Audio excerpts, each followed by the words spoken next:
নিজের পরিবারের সাথে সময় কাটানোর যে আনন্দ, সেটা কিন্তু অন্য কোনো কিছুর সাথে কখনোই তুলনা করা যায় না। পরিবারের সাথে সময় কাটানোর যে ছোট ছোট মুহূর্তগুলো, সেগুলোই কিন্তু জীবনের সবথেকে বড় সুখ। বাইরে হাজার আনন্দ থাকলেও পরিবার পাশে থাকলে মনটা সবথেকে বেশি শান্ত হয়ে যায়। জীবনের সব ক্লান্তি আমরা ভুলে যাই যখন প্রিয় মানুষগুলো আমাদের পাশে থাকে। আমরা যত দূরেই যাই না কেন, দিন শেষে কিন্তু পরিবারের কাছেই ফিরে আসি। আর পরিবারেই আমাদের সবথেকে নিরাপদ আশ্রয়স্থল। সেখানেই আমাদের প্রকৃত সুখ নিহিত আছে।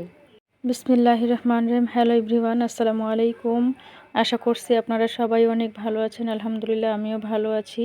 আজকে আমরা একটু বাইরে ঘুরতে যাচ্ছি। আজকের দিনটা ছিল শুক্রবার। তো দিন শেষে এখন কিন্তু বিকেলবেলা আসরের নামাজের পরে আমরা বাসা থেকে একটু বের হইলাম। আর এখন কিন্তু আমরা যাব একটু ফুচকা খেতে ঠাকুরগাঁও জেলা স্কুল বড় মাঠে। তো কয়েকদিন থেকে যেতে চাচ্ছি। আমার হাজব্যান্ড তো শুক্রবার ছাড়া বাসায় থাকে না। তো আজকে শুক্রবার। তো শুক্রবারে কিন্তু গৃহিণীদের অনেক বেশি কাজ থাকে, কাজের চাপটা বেশি থাকে। আমাদের হাজব্যান্ডরা বাসায় থাকে, সেদিন কিন্তু একটু রান্না বাড়া বা আরও অন্যান্য কাজগুলো আমাদের বেশি থাকে। তো সারাদিনে ব্যস্ততার পরে বিকেলে আমরা কিন্তু একটু চলে আসলাম ঠাকুরগাঁও জেলা স্কুল বড় মাঠে ফুচকা খাওয়ার উদ্দেশ্যে, আর বাচ্চাদেরকেও কিছুটা সময় দিতে, নিজেদেরকেও কিছুটা সময় দিতে। তো আমরা এসেই কিন্তু পাশে দেখলাম যে একটা মামা গরম গরম বাদাম ভাজতেছে। তো সেখান থেকে আমরা কিন্তু গরম গরম বাদাম নিয়ে নিলাম, যে মাঠের ভিতরে প্রবেশ করে আমরা কিন্তু বসে বসে বাদামগুলো খাবো।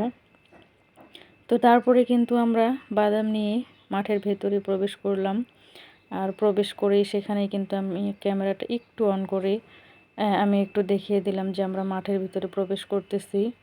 তো সেখানে কিন্তু আমরা এখন মাঠের ভিতরে প্রবেশ করলাম। তো তারপরে কিন্তু আমার হাজব্যান্ডের একটু কাজ ছিল, ও আবার আমাদেরকে দিয়ে ও একটু বাইরে চলে গেল, ওর কিছু কাজ ছিল সেটা সেরে আবার চলে এসেছিল। তো আজকে মাঠে কিন্তু একটা এখানে ঠাকুরগাঁও একটা কিন্ডারগার্টেন স্কুলের বার্ষিক ক্রীড়া প্রতিযোগিতা, পুরস্কার বিতরণী এবং সাংস্কৃতিক অনুষ্ঠান ছিল। তো সেখানে আমরা কিছুটা সময় অপেক্ষা করলাম আর একটু অনুষ্ঠান উপভোগ করলাম বাচ্চাদেরকে নিয়ে। তো বেশ ভালো লাগছিল, ছোট ছোট বাচ্চারা কত সুন্দর গান গাইছে, নৃত্য করছে, কবিতা আবৃত্তি করছে। তো সব মিলিয়ে অনুষ্ঠানটা অনেক বেশি ভালো লাগলো। আমার বাচ্চারাও কিন্তু সেটা একটু আনন্দ পেল দেখে।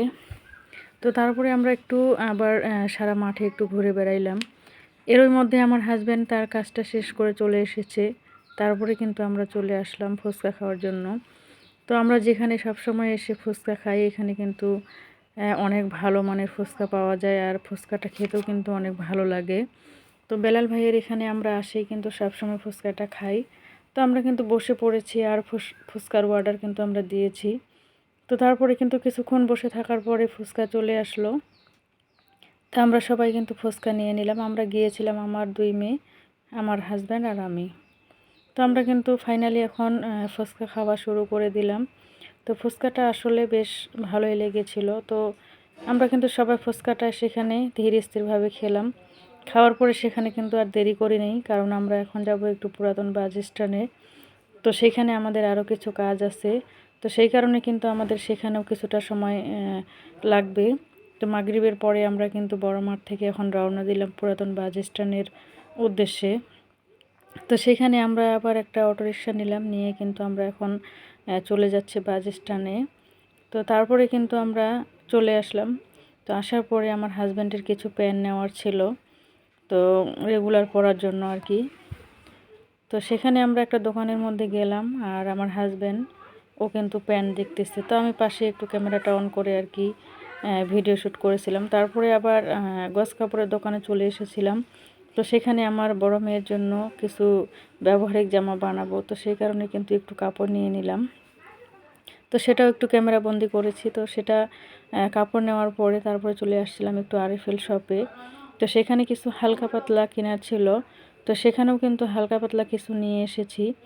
তো সব কিছু করে আমরা কিন্তু বাসায় চলে এসেছি প্রায় এশার আজানের পরে। তো তারপরে কিন্তু বাসায় এসে কাপড়গুলো চেঞ্জ করে আমি যে জিনিসগুলো নিয়েছিলাম সেগুলোই কিন্তু আপনাদের সাথে একটু শেয়ার করব। ভিডিওর এই পর্যায়ে এসে যারা আমার ভিডিওর মধ্যে আপনারা আছেন, আপনাদেরকে একটা রিকোয়েস্ট করব, অবশ্যই ভিডিওর মধ্যে একটা লাইক দিবেন। লাইক দিয়ে বাকি ভিডিওটি কন্টিনিউ করবেন। আর যদি ভালো লাগে চ্যানেলটি সাবস্ক্রাইব করে পাশেই থাকবেন। আপনাদের একটা লাইক পেলে আমার এই ভিডিওটা আরও অন্যান্য বন্ধুদের সামনে গিয়ে অবশ্যই পৌঁছাবে।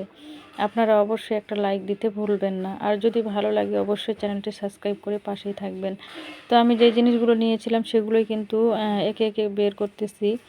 তো আমার হাজব্যান্ডের প্যান্ট নিয়েছিলাম, সেগুলো বের করলাম। আমার ছোটো মেয়ে স্যান্ডেল নিয়েছিল, বড় মেয়ে আবার বাসায় পরার জন্য ও জুতা নিয়েছিল। তো সেগুলো কিন্তু আমি বের করলাম একে একে।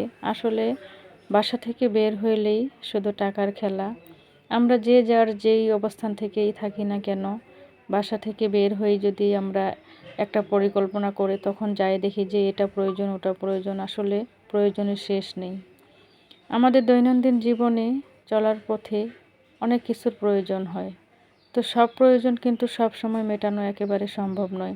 কিছু কিছু যেগুলো প্রয়োজনীয়, যেগুলো অনেক জটিল, যেগুলো খুবই গুরুত্বপূর্ণ, যে এই মুহূর্তে না করলে হবে না, আমরা যারা মধ্যবিত্ত পরিবারের গৃহিণীরা আছি আমরা কিন্তু অনেক বুদ্ধি খাটিয়ে অনেক কিছু চিন্তা ভাবনা করেই একটা কাজ করি।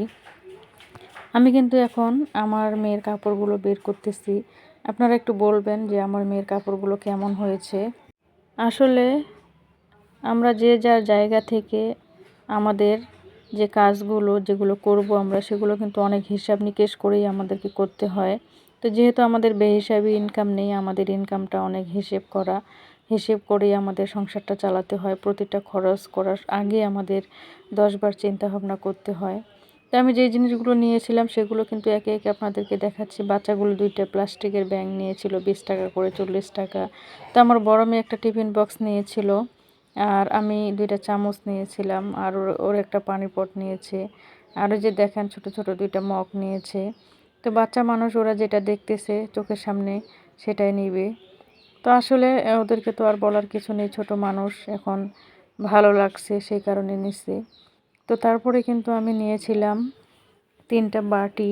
সেগুলো কিন্তু দেখে আমার কাছে ভালো লেগেছিল। আসলে যখন পুরুষ মানুষ সাথে থাকে আর যদি কোনো কিছু কিনতে যাই তখন কিন্তু বেশ ভালো লাগে। কারণ নিজের কাছে কিন্তু তখন নিজের যে টাকা থাকে সেগুলো কিন্তু খরচ হয় না, সেগুলো কিন্তু থেকেই যায়। আর পুরুষ মানুষ যদি থাকে সাথে, যদি কোনো জিনিস কিনি তখন কিন্তু সেই টাকাটা সেই দিয়ে দেয়। তো এটা কিন্তু একটা ভালো ব্যাপার, তাই না?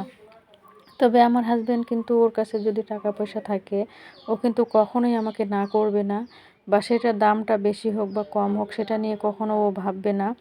তো ও কিন্তু অনেক স্যাক্রিফাইস করে আমার জন্য। আর আমি যেটা চাই ও শুধু একটা কথাই বলে যে আমার সামর্থ্যের বাহিরে তুমি কোনো কিছু চাইবা না যেটা আমি দিতে পারবো না।